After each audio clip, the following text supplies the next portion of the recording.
बिस्मिल्लाहिर्रहमानिर्रहीम अल्लाहुम्मा सल्ली अला मुहम्मद व अली मुहम्मद। अस्सलाम वालेकुम जी मेरे वीरां नूं सज्जनां नूं साथियां नूं भैणां नूं ते भरावां नूं ते उम्मीद करने आ सारे खैर वाफियत नाल होवोगे। असीं भी अल्लाह दे करमो फजल दे नाल दिहाड़ियां दवावां नाल अल्हम्दुलिल्लाह अज दे नवें व्लॉग दे विच दिहाड़ी खिदमत च हाज़र हाँ ते अज दा व्लॉग करने आ जी स्टार्ट। ते अज जनाब आ गए असीं सहारा हस्पताल। ठीक है जी, अल्लाह खैर करे। तो तुसीं जनाब दुआवां करनियां साढ़े वास्ते। सब तो पहला एक रिक्वेस्ट है कि साढ़े चैनल नूं कर लो सबसक्राइब, लाइक कर लो, शेयर कर लो अपने दोस्तां नाल, सज्जनां नाल, साथियां नाल। ते सहारा हस्पताल आए हैं असीं जी, डिलीवरी केस ही एक। ठीक है, साडा अपनी फैमिली दा अल्हम्दुलिल्लाह।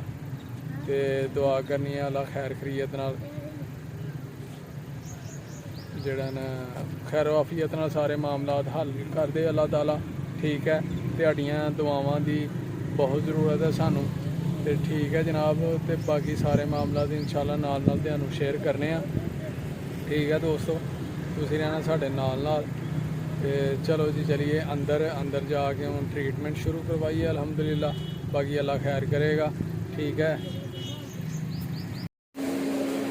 लो भाई दोस्तों, अल्लाह ताला के करमो फजल के नाल ते दिहाड़ियां दुआवां नाल अल्हम्दुलिल्लाह अल्लाह ताला ने अपनी रहमत नाल नवाज़िया। अल्लाह ताला ने बेटी दी है सानू, बेटी पैदा हुई है माशाअल्लाह। अल्लाह ताला के करमो फजल के नाल रहमतां वाली ते मुकद्दरां वाली बेटी। ठीक है जी, तो हुण अगला प्रोसेस करिए, हुण गोद च उठाइए ते अजान कहिए, अकामत कहिए उहदे कन्नां च, जेड़ा पहला फर्ज है। ठीक है जी, तो चलिए हम जनाब तुसीं रहना साढ़े नाल। चलो आओ सर चलिए जनाब उत्थे।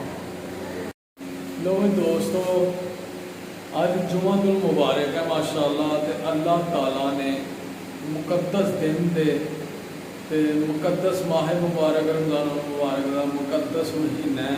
तो उतो जुम्मतुल मुबारक का दिन, मुकद्दस दिनां दा सरदार माशाअल्लाह। ते अल्लाह ताला ने अपनी रहमत बरसाई है साढ़े ते रहमत साढ़े घर जनाब सानू अपनी रहमत नाल नवाज़े है माशाअल्लाह अल्हम्दुलिल्लाह।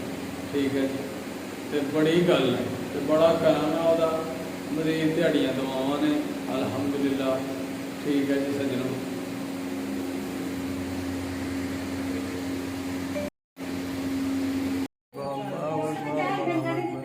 अशहदु अन ला इलाहा इल्लल्लाह, अशहदु अन्ना मुहम्मद रसूलुल्लाह, अशहदु अन्ना मुहम्मद रसूलुल्लाह। हय्या अलस सलाह, हय्या अलस सलाह, हय्या अलल फलाह, हय्या अलल फलाह। अल्लाहु अकबर ला इलाहा इल्लल्लाह। बिस्मिल्लाहिर रहमानिर रहीम। अल्लाहु अकबर अल्लाहु अकबर अल्लाहु अकबर अल्लाहु अकबर। अशहदु अल्ला इलाहा इल्लल्लाह, अशहदु अन्ना मुहम्मद रसूलुल्लाह, अशहदु अन्ना मुहम्मद रसूलुल्लाह। हय्या अलस सलाह, हय्या अलस सलाह, हय्या अलल फलाह, हय्या अलल फलाह। कद कामतिस सलाह, कद कामतिस सलाह। अल्लाहु अकबर ला इलाहा इल्लल्लाह। लो भाई दोस्तों, बच्ची दे कान च अजान कह के अकामत कह के ना, तो बच्ची उन्होंने साढ़े को लैके नर्सरी वार्ड च दाखिल कर ली सी।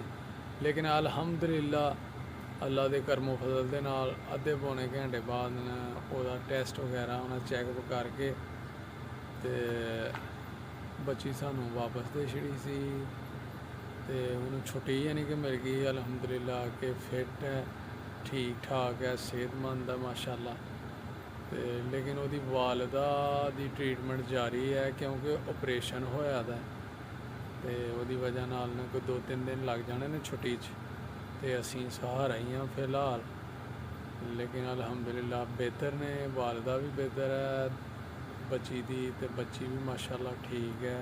तो हुण साडी यानी कि गोद च है। ठीक है जी, तो हुण फीड वगैरह असीं खुद ही करवा रहे हैं हुण अल्हम्दुलिल्लाह। तो बाकी दिहाड़ियां दुआवां ने, अल्लाह पाक दा करम है, अल्लाह ने अपनी रहमत नाल नवाज़े है। ठीक है दोस्तों, तो असी हुण नेरा भी काफ़ी हो गया अज। ठीक है, इत्थे अज का विलाग फिर इत्थे एंड करने हैं। इंशाल्लाह अगले विलाग च इंशाल्लाह फिर होएगी मुलाकात। तो रमज़ान मुबारक का जोड़ा ना वो रहमतों वाला महीना है। एक एक घड़ी जी है ना यदी बड़ी बाबरकत है। तो ज़ाया नहीं करनी चाहिए। अल्लाह ताला की इबादत करो, नमाज पढ़ो, रोज़े रखो, ठीक है जी। तो सानू भी रखो दुआवां च याद। तेरे तावन की सपोर्ट की बहुत ज़रूरत है, ठीक है जनाब। तो अगले विलाग च इंशाल्लाह होएगी मुलाकात। तो अपना तो अपने माँ बाप का रखना है ख्याल, माँ बाप की करनी है बहुत ज़्यादा सेवा, नमाज ज़रूर पढ़नी है, रोज़े रखने ने, इबादत। तो मेहमान महीना है तो यदी सेवा करो, खिदमत करो, अल्लाह ताला का भी हुक्म है।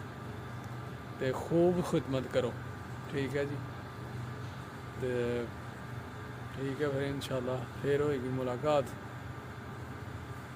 उदों तक सानू दिओ इजाज़त। ओके, अल्लाह हाफिज़, अस्सलाम वालेकुम, गुड बाय।